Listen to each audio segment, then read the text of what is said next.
Halo semuanya, kenalkan nama saya Muhammad Syafaq Akilah dan bersama teman-teman saya yaitu Felix dan Aurelius Benetti akan membahas tentang cryptocurrency dan teknologi blockchain. Ak- Untuk blockchain sendiri akan dijelaskan oleh Aurelius Benetti. Oke, yang pertama saya akan menjelaskan terlebih dahulu apa itu teknologi blockchain. Nah, teknologi blockchain sendiri merupakan sistem buku besar digital yang sifatnya terdesentralisasi, yang mana datanya itu tidak dipegang oleh satu pihak, yang mana blockchain sendiri cara kerjanya menyimpan data dalam blok yang saling terhubung dalam bentuk rantai. Nah, blockchain itu informasinya tersimpan secara berurut, transparan, dan hampir mustahil untuk dimanipulasi oleh pihak tertentu tanpa restu dari konsensus jaringan. Nah, lalu teknologi ini memungkinkan pencatatan transaksi yang aman, konsisten, dan sulit dipalsukan, dan teknologi blockchain ini cocok untuk melacak pembayaran, pesanan, akun, dan juga data penting lainnya.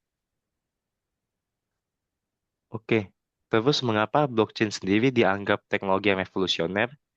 Karena blockchain sendiri itu bank, notaris atau lembaga pusat.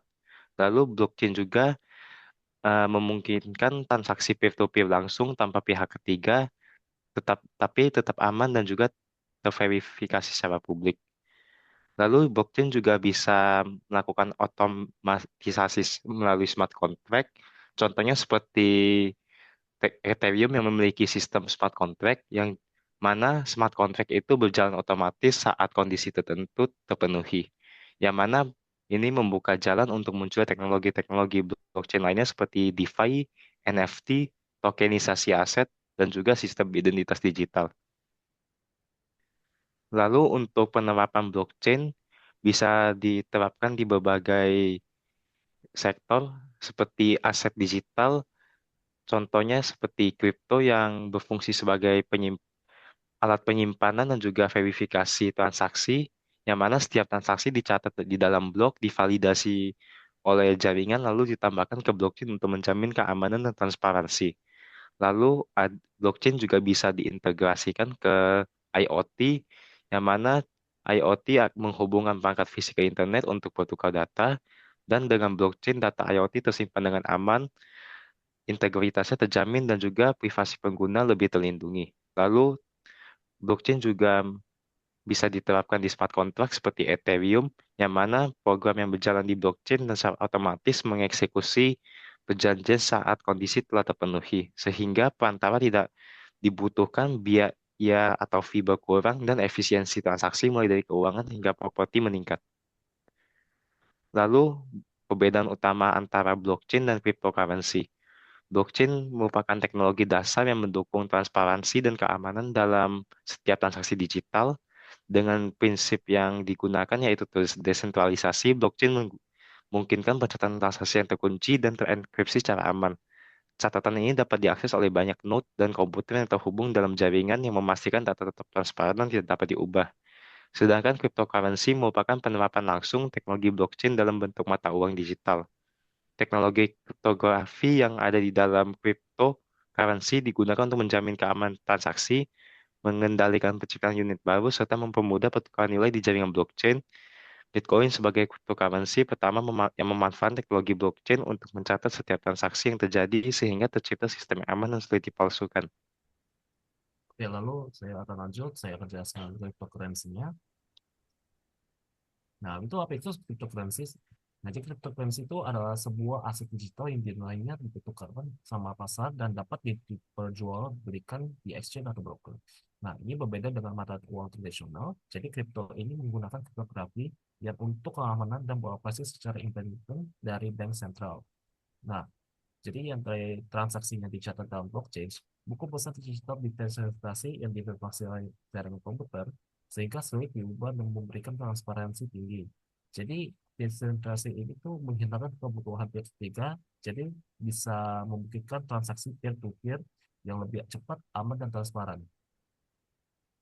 Nah, ini saya akan jelaskan yang dari aset-aset kripto yang paling populer. Nah, yang pertama ini adalah Bitcoin. Nah, jadi itu Bitcoin itu adalah aset kripto pertama yang diperkenalkan pada tahun 2008 oleh Satoshi Nakamoto. Jadi aset kripto ini tuh sangat dihargai karena ini memiliki jumlah terbatas, yaitu hanya 21 juta Bitcoin saja sejak pertama kali diterbitkan. Nah, Bitcoin ini menggunakan teknologi blockchain proof of work atau disingkatnya POW yang digunakan untuk memvalidasi, mengamankan, dan menjamin transaksi yang tidak dapat diubah. Nah, lalu kedua ini ada Ethereum. Jadi Ethereum itu merupakan aset kripto yang dirilis pada tahun 2015 oleh Vitalik Buterin. Jadi Ethereum ini menggunakan teknologi blockchain yang sama seperti Bitcoin. Nah, tetapi bedanya dia memiliki fitur yang lebih canggih seperti smart contract. Nah, yang terakhir itu ada Tether atau USDT. Nah, jadi Tether ini diluncurkan pada 2014 oleh Brooke Pierce, Rip Collins, and Craig Sellers. Jadi Tether ini untuk menjaga kestabilan nilainya, Tether ini menyimpan cadangannya yang dipatok pada dolar Amerika Serikat dan menerapkan mekanisme yang dikenal sebagai peg.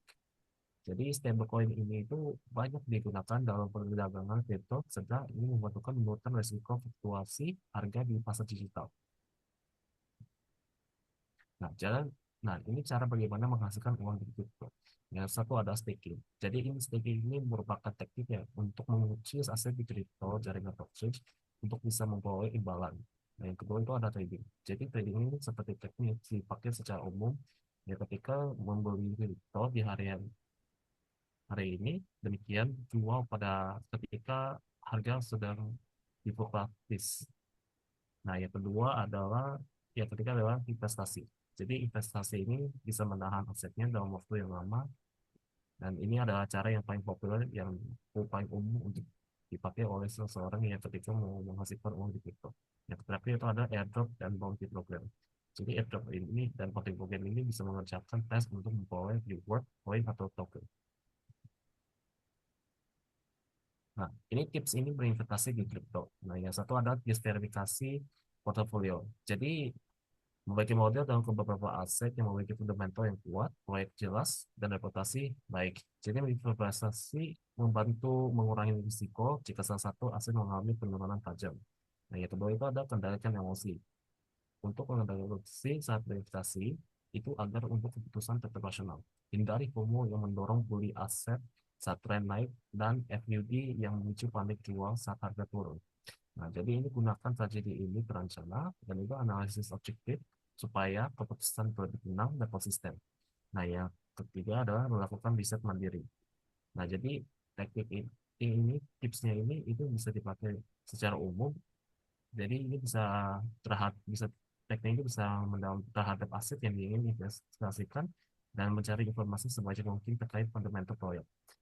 Dan lalu ini analisis serta sentimen pasar terkait aset kripto yang diingin diinvestasikan. Nah, jadi kesimpulan ini, cryptocurrency dan blockchain juga ada inovasi teknologi keuangan yang mengubah cara kita bertransaksi dan menyimpan nilai. Jadi teknologi ini menawarkan transparansi, kecepatan, dan desentralisasi, tetapi juga membawa resiko volatilitas dan tantangan regulasi. Jadi memahami dasar-dasarnya itu adalah kunci agar kita dapat memanfaatkan peluangnya dengan bijak. Oke, ini berikutnya adalah referensinya yang kita ambil dari search engine-nya, bisa Google, Firefox, dan lain. Demikian dari pembahasan dari kami mengenai cryptocurrency dan teknologi blockchain. Semoga ilmunya bisa bermanfaat untuk semuanya, dan terima kasih.